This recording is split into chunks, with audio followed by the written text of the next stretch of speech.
good morning, everyone. Really, really lovely to welcome you on this day when we're going to talk about peace polls and how peace polls have come into our lives, how they may have influenced our lives. And just, I know for myself, just the joy that they have brought to my life. So I think, first of all, we'll ask Ros to introduce herself and just tell us what she would like to tell us about peace polls in her life. Even though my peace poll hasn't been here very long, I have had visitors to the house on and off, not a lot, people who know nothing about Bayako, but they're drawn to the peace poll. When I go in the garden, that's where they go. And they say, what's this, you know? And then they say, may peace prevail on earth. And I think even though they have no understanding of where it comes from, they're reiterating, may peace prevail on earth. I mean, what is that? And yeah, and I think every time somebody does see it, like Chrysanne was saying in Botanical Gardens, it leaves an effect, it leaves some sort of lingering effect with them. And I think that's the power of them. Everyone knows I've got one down at Joanna, and the same as Ros, you know, there's lots of visitors down there, lots of my children's friends, people I don't even know go down there to visit. And so often they'll leave a little message in the visitor's book, or if I'm there and don't know me that well, they always are drawn to the peace poll, and they do ask that question. Well, what's this? Why have you got this? So it really promotes discussion.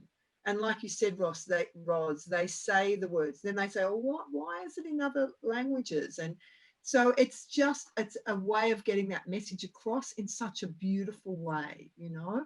And there it is, just sitting there saying, look at me, look at me. Yeah. And the energy just doesn't stay just with the people themselves. I mean, they may have some change within themselves, but when they speak those words, the energy of those words is going out, even if they just say it without any feeling because it's the first time they've seen it. The energy of those words is still, the vibrations are still going out. So that's wonderful. I first saw a peace poll in Tasmania when, by some serendipitous way, we got to stay with Tom Tenniswood at his property. And he was talking about this peace poll. I thought, oh, yes, that's nice, that's interesting. But it was enough to trigger something, because then very soon I met Jenny Funston and Silvana. And then a year later, we were in Japan. And then we've got a little group here now, and we've got about 10 peace polls in this region now. And so there are a few highlights through all of that. And that is, I have to say, the walk up to the prayer field at Fuji Sanctuary, that was just mind-blowing, and the energy is just, it brings me to tears every time I see it. So that's really special. And then next time was when Taku visited us here, and that's when my personal peace pole was planted in my garden. So that was really special as well. So many other instances I could recount. But for me, it means it's always a reminder that it is a representation of our connection with each other and joining heaven and earth, and that I'm always reminded when I do my prayers in the morning that I am also a living peace pole. So I think that's about it, Jenny. It's just, and it connects all of us, and it's just a reminder that, you know, all is one. Fantastic. That's really, really lovely. Now, I'll just say a couple of words as well. The sighting of my first peace pole was at Fuji Sanctuary, and the peace pole path that Andrew just mentioned, and my response to that was pretty awesome too. I just stood and cried and cried and cried. It had such an effect on me. The energy just pulsed my whole body, and I knew that I was in a place that was very different to anything that I had ever experienced in my life before. And it just went on from there, the connection, both with Fuji Sanctuary, the very special peace place, but also with peace poles. And my very first peace pole came after that. I didn't have a pole. I came back to Geelong with some stickers, and I thought, well, what can I make a peace pole with? Because my husband didn't necessarily at that stage want a peace pole in our garden. So I had a rotary clothesline. So for Australians, we're very familiar with what that is. It's, you know, a metal clothesline, and really it does come to a very gentle point at the top. So I put 4 stickers on the round circle of the main centre of the rotary clothesline. And I did that in 1998, after my first visit to Japan, to the Peace Sanctuary. And when we left that house 3 years ago, those stickers were still on it. So it was always very special, and I see in my mind this very special rotary clothesline peace pole.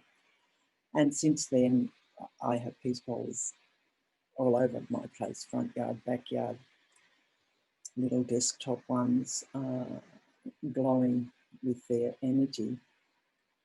And I asked them as a collective this morning, what was their message to us.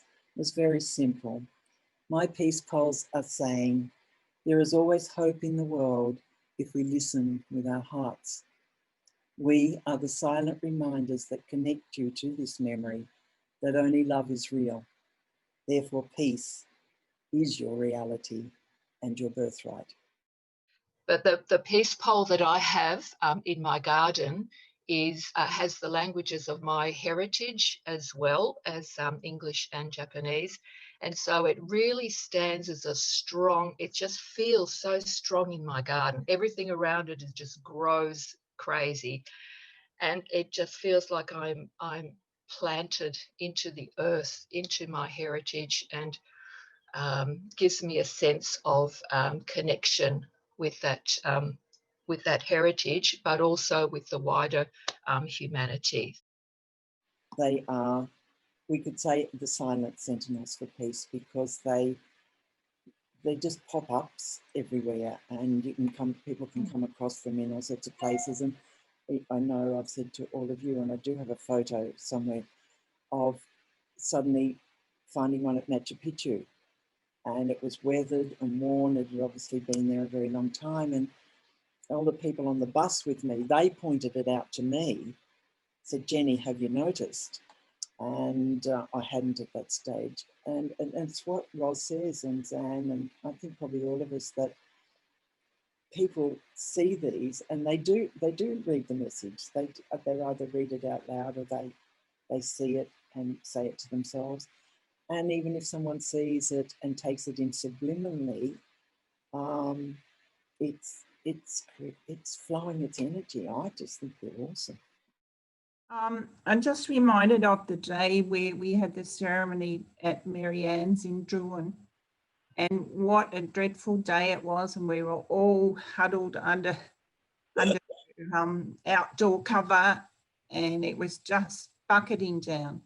And you know, we did the ceremony, and then when there was a break in the rain, we went out and planted her peace pole.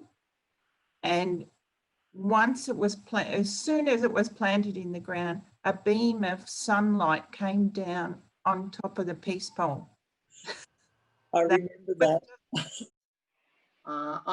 We have a beautiful peace pole in the Geelong Botanical Gardens that we planted when the Dalai Lama came out many years ago.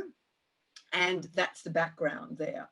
So I often walk in this park, and it is just beautiful to see the conifer behind it growing, and just seeing people over the years, people just stopping with their children, reading the message. What is the peace pole saying if it could talk? And it's saying, look at me. It says, everyone can make a difference. Hold on to those words and take action. May peace prevail on earth.